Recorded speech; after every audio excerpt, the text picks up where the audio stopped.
Hello good morning friends, welcome back. Last हमने 11 जो definitions finish की थी, अब वहां से हम आगे प्रोसीजर करते हैं। जो 11 डेफिनेशंस पढ़ी थी उसके बाद है Venn diagram and set operations. तो क्या है Venn diagram and set operations, उसके बारे में देखते हैं। Venn diagram is a pictorial depiction of a set, मतलब कि वो एक डेफिनेशन आपको दिखा रहा है कि वहां पर वेन डायग्राम आपको जो फाइंड करना है वो फिगर के थ्रू दिखाना है। तो कैसे दिखाना है जो वेन डायग्राम है। और रेक्टेंगल रिप्रेजेंट्स, यहाँ पर रेक्टेंगल का यूज करना है आपको, रिप्रेजेंट द यूनिवर्सल। रेक्टेंगल जो है वो यूनिवर्स दिखा रहा है। Set the interior of the rectangle represent the elements in the set. उसके अंदर आपने रेक्टेंगल ड्रॉ कर दिया, उसके अंदर जो आपको रिप्रेजेंट होगा वो उसके अंदर आपके एलिमेंट्स होंगे, मतलब क्या सेट के जो एलिमेंट्स है वो। A circle drawn within the rectangle depicts, circle के थ्रू दिखाना है हमें an arbitrary set. It is not compulsory to show an arbitrary set always by a circle. हम रेक्टेंगल तो कंसीडर कर रहे हैं, पर हर बार जरूरी नहीं है कि हम उसको सर्कल के थ्रू ही दिखाएं। An oval shape or elliptical curve could also be drawn to represent a set. Set को रिप्रेजेंट करने के लिए जरूरी नहीं कि आप हर बार उसको सर्कल से ही दिखाएं। तो ये है वेन डायग्राम। ये जो रेक्टेंगल के रूप में दिखाया है, यू मतलब यूनिवर्स आपका जो है वो कंपल्सरी यहाँ पर दिखाना है। देन ये है आपका सेट। पहले ही बोला जरूरी नहीं है कौन सा शेप, या तो आप सर्कल में भी दिखा सकते हो, इलिप्टिकल कर्व या ओवल शेप, किसी से भी आप ये सेट ड्रॉ करके दिखा सकते हो। ये है वेन डायग्राम। हर एक एग्जाम्पल में आपको ये दिखाना पड़ेगा। ए और बी, जब ए जो है वो बी, उसके अंदर ए बिलोंग्स टू बी आ रहा है कि सॉरी बी बिलोंग्स टू ए, कि बी की जो वैल्यूज है वो ए में बिलोंग कर रही है। तो ये ऐसे भी हम उसको दिखा सकते हैं। अब ये थी वेन डायग्राम, कैसे ड्रॉ करना है, ये चीज हमने यहाँ पर सीखी। अब हम देखते हैं सेट ऑपरेशंस। क्या है सेट ऑपरेशंस? अलग अलग सेट ऑपरेशंस की डेफिनेशन यहाँ पर दी गई है, क्या है क्या नहीं है। ये एक्चुअली आप लोग पढ़ के आए हो, यहाँ पर सिर्फ मैं थोड़ा आपको रिवाइज करवा रही हूँ कि ये चीज क्या है जो आप पढ़ के आए। फर्स्ट है यूनियन। क्या होता है union? Let A and B are sets. A और बी कोई सेट्स दिया गया है। The union of two sets A and B is the set consisting of all elements which are in A or in B, या तो वो A में और B में होंगे, और in both sets A and B, A और B दोनों में भी हो सकते हैं। It is denoted by, इसका जो सिंबल है ये है A union B, A union B, उसका सिंबल है, याद रखना है। आपको कहीं भी पूछे कि दो साइड्स दिए गए उसका ए यूनियन बी क्या होगा, तो वो हम एग्जांपल के थ्रू देखते हैं। हाँ, इसको नोटेशन में ऐसे भी लिखा जाता है, A union B is equal to x such that x belongs to A और एक्स बिलोंग्स टू बी। जो एक्स के ए में भी जो सेट है एलिमेंट्स है और बी सेट में भी जो एलिमेंट्स है उसको हमें साथ में सिर्फ यूनियन करना है। तो फर्स्ट एग्जाम्पल के थ्रू देखते हैं। A is equal to 2, 4, 6, 8 and 10. B 1, 2, 6, 8, 12, 15. इसका यूनियन करना है, तो A यूनियन B क्या होगा?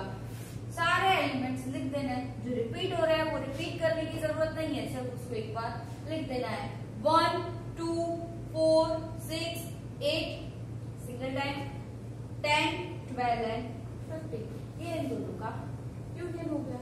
वैसे ही second example, if A is equal to x such that x belongs to z, z मतलब इंटीजर्स जिसमें नेगेटिव और पॉजिटिव वैल्यूज काउंट होती है, एंड x ग्रेटर देन और equal to 3 and b is equal to x such that x belongs to z and x greater or equal to a। अब इन दोनों का union निकालना है, तो पहले तो ये चीज हमें समझनी पड़ेगी कि क्या है। z मतलब क्या है, इंटीजर्स जहाँ पर पॉजिटिव और नेगेटिव नंबर्स होंगे। तो यहाँ पर ये क्या बोल रहे हैं, x ग्रेटर और इक्वल टू 3, मतलब कि x ग्रेटर और इक्वल टू 3 मतलब 3 से प्लस वैल्यू, तो 3 4 5 अप टू इंफिनिटी काउंट करना है। x ग्रेटर और इक्वल टू 8, तो कहां से शुरू होगा, 8 9 10 अप टू इंफिनिटी। अब इन दोनों का क्या करना है, हमें यूनियन करना है। यूनियन मतलब हमें यहाँ पर यूनियन किया, इसका मतलब क्या किया, दोनों को मर्ज कर दिया, जो भी वैल्यूज थी सारी हमें यूनियन कर दी। तो सेम चीज यहाँ पर क्या है, 3 से शुरू हो रहा है, कहां तक है, ये देखे तो 8 से शुरू हो रहा है, ठीक है। यहाँ पर इसके बाद 8 तो आने ही वाला है, तो यहाँ से ये कहां से पूरा काउंट होगा, हम इसको सीधा पूरा 3 से इंफिनिटी लिख सकते हैं। 3 से शुरू हो रहा है, जिसमें 8 भी आ जाएगा। अगर हम 8 से शुरू करें तो 3 4 5 6 7 रह जाएगा, तो हम 3 से ही शुरू करें तो वो कहां तक जाएगा, इंफिनिटी तक, जिसमें 8 टू इंफिनिटी भी कवर हो जाएगा। तो ये हो जाएगा उसका यूनियन। उसका यूनियन का आंसर क्या होगा, A union B is equal to set of x such that x belongs to z greater और इक्वल टू 3। तो ये था इन दोनों का यूनियन। ये इंटीजर z मतलब पहले ही नंबर सेट में आप लोगों को लिखवाया, ये चीज अच्छे से याद रखनी है। तो ये था यूनियन। सेम चीज इंटरसेक्शन के बारे में देखते हैं second. Let a and b are set, a और b कोई दो सेट दिए गए हैं। The intersection of two sets a and b denoted by a intersection, ये इसका सिंबल देख लो आप, a intersection b is a set consisting of element which are in a as well as in b। या तो a में भी हो सकता है या उसका आंसर या b भी मिल सकता है। a intersection b is equal to x such that x belongs to a and x belongs to b। वो a में भी बिलोंग करेगा और x b में भी बिलोंग कर रहा है, मतलब a और b जो दो साइड्स है उसके इंटरसेक्शन निकालना है। तो इफ हाँ यहाँ पर एक नोट भी है कि a intersection b is equal to 5, अगर हम दोनों का इंटरसेक्शन निकालने गए और हमें 5 आंसर मतलब कि कुछ आंसर नहीं मिल रहा है, the set are said to be disjoint. तो ये सेट्स को हम क्या बोलेंगे, डिसजॉइंट सेट बोलेंगे। कब, जब a intersection b is equal to 5 मिल रहा है। अगर कोई आंसर मिल रहा है तो वही हमारा आंसर बन जाएगा, पर अगर आंसर 5 आ रहा है तो then the sets are said to be disjoint. Example के थ्रू देखते हैं। If a is equal to ab cg, b is equal to def g। Intersection का मीनिंग ये है कि दोनों में से जो कॉमन वैल्यूज है वो a इंटरसेक्शन b होगा। तो यहाँ पर a नहीं है, b भी नहीं है, c भी इसमें नहीं है, g आ रहा है सिर्फ, तो a intersection b is equal to क्या होगा, g। तो ये इंटरसेक्शन का आंसर हुआ। ये था यूनियन। यूनियन मतलब सारी चीजें मर्ज करनी है, इंटरसेक्शन मतलब दोनों में से कॉमन चीज निकालनी है। Second, a is equal to a b c e f, b is equal to b e f r s। हाँ, ऐसा जरूरी नहीं, यहाँ पर हमने सिर्फ दो साइड्स के बारे में ही देखा था, पर दो से ज्यादा साइड्स भी यहाँ पर पॉसिबल है। ये जो हमने सॉल्व किया वो सिर्फ दो साइड्स थे और उसके लिए, तो यहाँ पर 3 साइड भी हो सकते हैं, 4 साइड भी हो सकते हैं, तो हमें उसका पूरा यूनियन निकालना पड़ेगा। उसी के लिए हम देखते हैं कि यहाँ पर a है, b है और c, 3 वैल्यू मतलब कि 3 साइड दिए गए हैं। तो a इंटरसेक्शन b क्या होगा, a इंटरसेक्शन b दोनों में कॉमन क्या है, a नहीं है, b कॉमन है, देन c नहीं है, e b है, मतलब कि b मिला और e मिला, f भी है, उसका मतलब क्या हुआ, b e और f। अभी इसमें r s है पर वो यहाँ पर नहीं, हमें तो सिर्फ कॉमन चाहिए, तो कॉमन क्या मिल रहा है, b e और f। तो a intersection b is equal to क्या होगा, b e f। सेम चीज अब b इंटरसेक्शन c फाइंड करते हैं। b इंटरसेक्शन c, यहाँ पर b है, P नहीं है, E है, E भी नहीं है, F भी नहीं है, R भी नहीं है, S भी नहीं है। इसका मतलब दोनों में कोई भी कॉमन एलिमेंट्स नहीं है। तो A B इंटरसेक्शन C क्या होगा? एम्प्टी सेट, मतलब कि 5 मिल रहा है, तो ये B और C को हम क्या बोल सकते हैं? Disjoint set. यहाँ पर भी हमने देखा अगर A intersection B is equal to 5 मिल रहा है and the set are said to be disjoint set। तो यहाँ पर B और C क्या हो गया? Disjoint set. A intersection B देख लिया, B इंटरसेक्शन C देख लिया, क्या देखते हैं?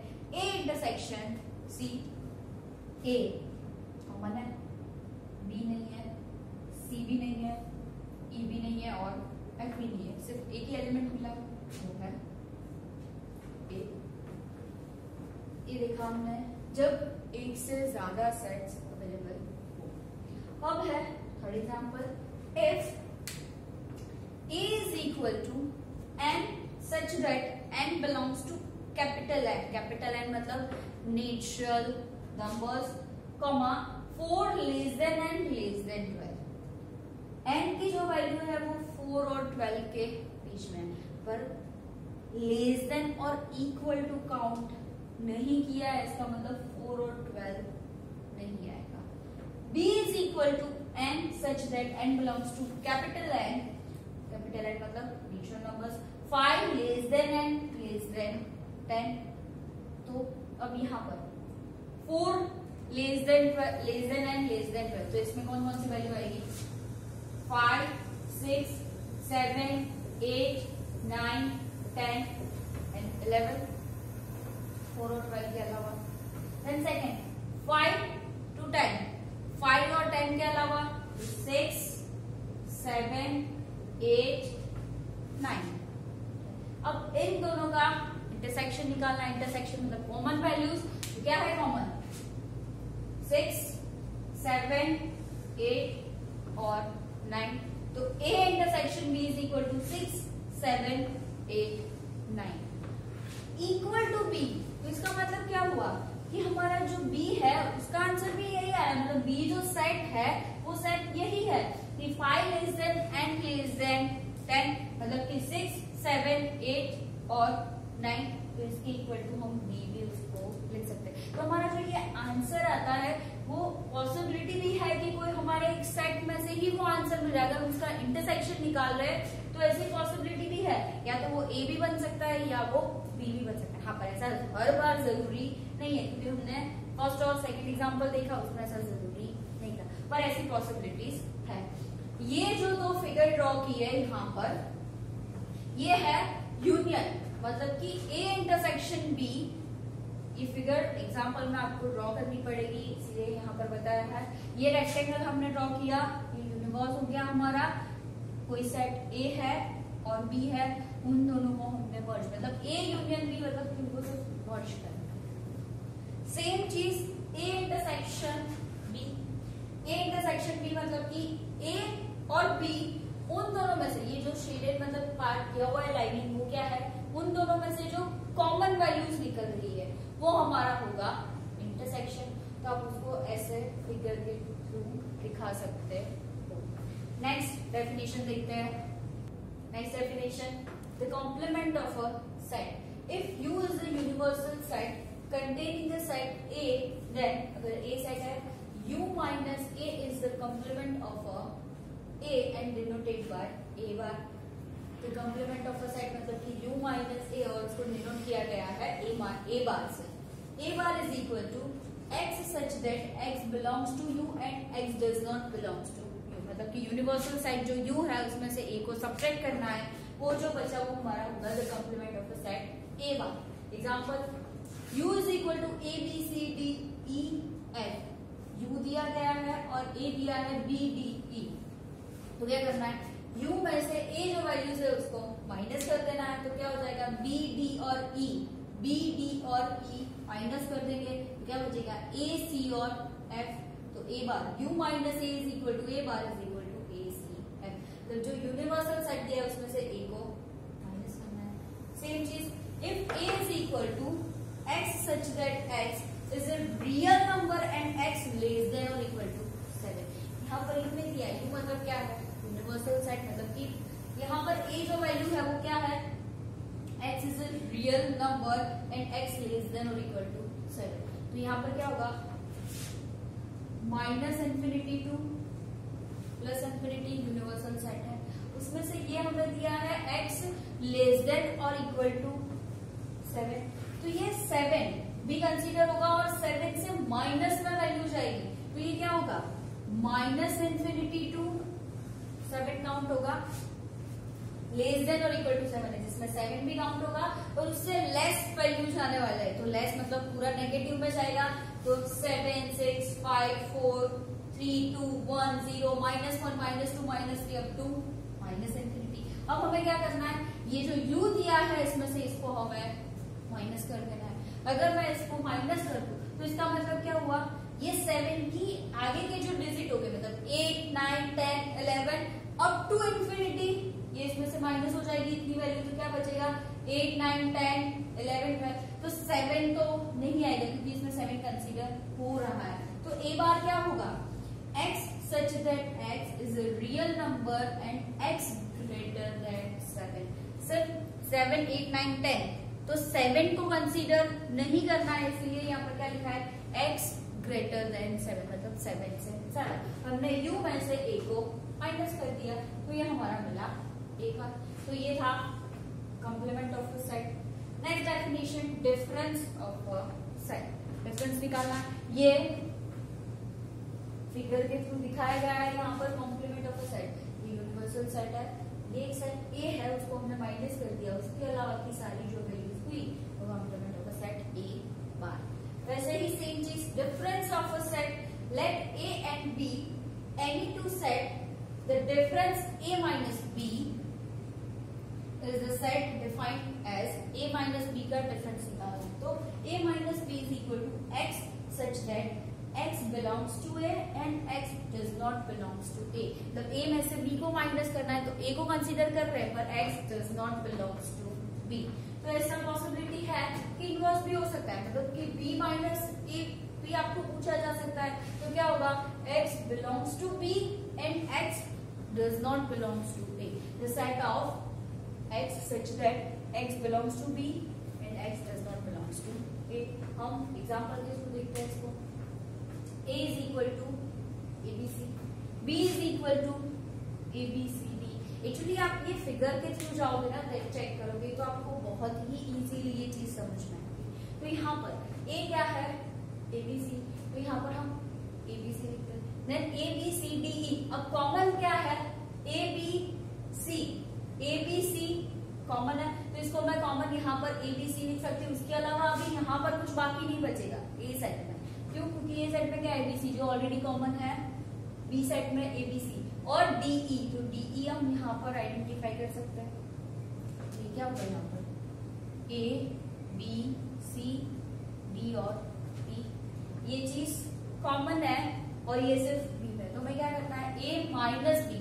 अगर मैं a माइनस b करूँ तो हमारे पास यहाँ पर तो कुछ बचेगा ही नहीं, तो सेट क्या होगा 5, मतलब कि एम्प्टी सेट हो जाएगा क्योंकि माइनस बीच में कुछ हमें मिल ही नहीं रहा आंसर, तो क्या होगा 5। देन b माइनस a, अब b में से a को हम माइनस कर रहे हैं तो प्रोसीजर चेंज हो जाएगी, तो फिगर में ये काम करेंगे, मतलब कि ये वैल्यूज देखनी पड़ेगी जो यहाँ पर मैंने लाइन ड्रॉ की है, मतलब ये पार्ट कंसीडर करना है। तो इसमें से देखे तो ये abc तो कॉमन है, इसमें से माइनस करना है, तो सिर्फ क्या बचेगा हमारे पास d और e। आई होप आप लोगों को ये समझ में आ रहा है कि ये जो मैं difference minus a minus b और b माइनस a दिखा रही हूँ। Then second example, if a is equal to 1 2 3 up to 10 and b is equal to 1 2 3 up to 9। अब यहाँ पर दिया है 1 to 10 और यहाँ पर दिया है 1 to 9। वो पहले क्या करना है, a minus b, a minus b करना है, मतलब सिर्फ ये पोर्शन हमें लिखना है जो बच रहा है। तो कॉमन क्या है, 1 to 9 तो दोनों में कॉमन है, तो डिफरेंस किसका आएगा, सिर्फ 10 का। तो a minus b is equal to क्या होगा 10। पर अगर हम b माइनस a करें तो 1 to 9 तो ऑलरेडी इसमें काउंट हो रहा है, मतलब यहाँ पर दिए ही है सेट में, तो हमारे पास क्या बचेगा सेट हमारा यहाँ पर आंसर मिलेगा। तो ये था डिफरेंस ऑफ सेट, जिसमें से आपको a माइनस बी या b माइनस ए दोनों फाइंड कर सकते हो।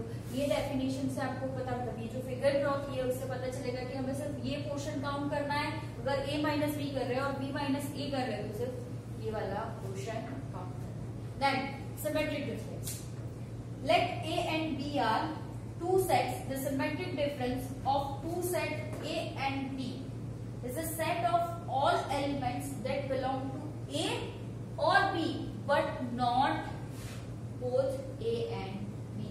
या तो सिर्फ a में होगा या तो सिर्फ b, but not both a and b denoted by, इसका सिंबल है a symmetrical difference b, a symmetrical difference b। तो ये कैसे काउंट करना है, कैसे फाइंड करना है? a symmetrical difference b is equal to x such that x belongs to a minus b और x belongs to b minus a। x ये भी निकालना है, x a minus b और b minus a। Other words में इसको हम लिख सकते हैं a symmetrical difference b is equal to a minus b union b minus a। Example, if a is equal to a b e g, हमें a दिया गया है a b e g, b दिया गया है d e f g, तो इसमें से जो चीज कॉमन नहीं है उसके अलावा की दोनों में से वैल्यूज हमें लिखनी। यहाँ पर हमने देखा a माइनस बी और b minus a minus b कर रहे तो सिर्फ एक की वैल्यू लिख रहे थे, b माइनस a कर रहे थे तो सिर्फ एक की वैल्यू लिख रहे थे। यहाँ पर ऐसा है सिमेट्रिकल डिफरेंस में कॉमन के अलावा की जो वैल्यूज है दोनों में, जैसे हम यूनियन में क्या करते थे, सारी चीज लिखते थे, इंटरसेक्शन में दोनों में से कॉमन निकाल के लिखते थे।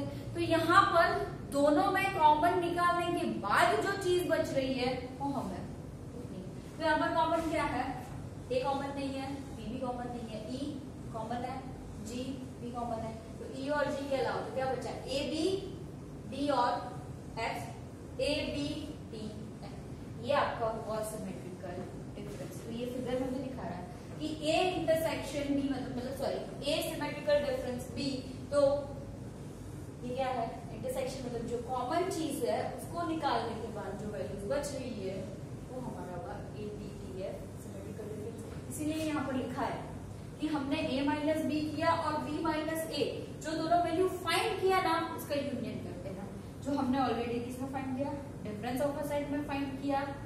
इसी के बेस के ऊपर से ये चीज यहाँ पर आपको दिखाई देगी।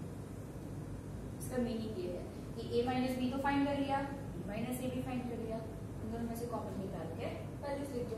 Then last definition, Cartesian product. The Cartesian product of two sets A and B is defined by A Cartesian product B is equal to x comma y such that x belongs to A and y belongs to B। x जो है वो A में belong कर रहा है, y जो है वो B में बिलोंग कर रहा है। मतलब इसके एग्जाम्पल तुम देखो, A Cartesian product B is the set of all ordered pairs in which the first element comes from A। पहला एलिमेंट जो आ रहा है वो किसमें से आना चाहिए, A में से आना चाहिए, and the second element comes from B।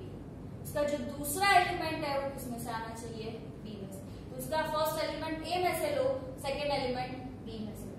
उसका एग्जांपल देखते हैं, अगर दो साइड दी है A is equal to AB and B is equal to 1 to 3, ये दो साइड्स दिए गए हैं। अब इसका कार्टेशियन प्रोडक्ट फाइंड करना है, तो A Cartesian product B is equal to एक एलिमेंट कैपिटल A में से आना चाहिए, एक एलिमेंट B में से, तो A1 A2 A3, सेम चीज B1 B2 B3, मतलब एक एलिमेंट A में से आया, एक एलिमेंट B में से आया, ये था उसका कार्टेशियन प्रोडक्ट। तो ये सारी डेफिनेशंस हमने पढ़ी, complement of a set, difference of a set, symmetric difference, इन कार्टेशियन।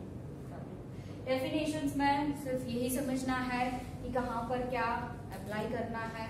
आई होप आप लोगों को ये सारी डेफिनेशन समझ में आई होगी। Thank you so much, have a nice day.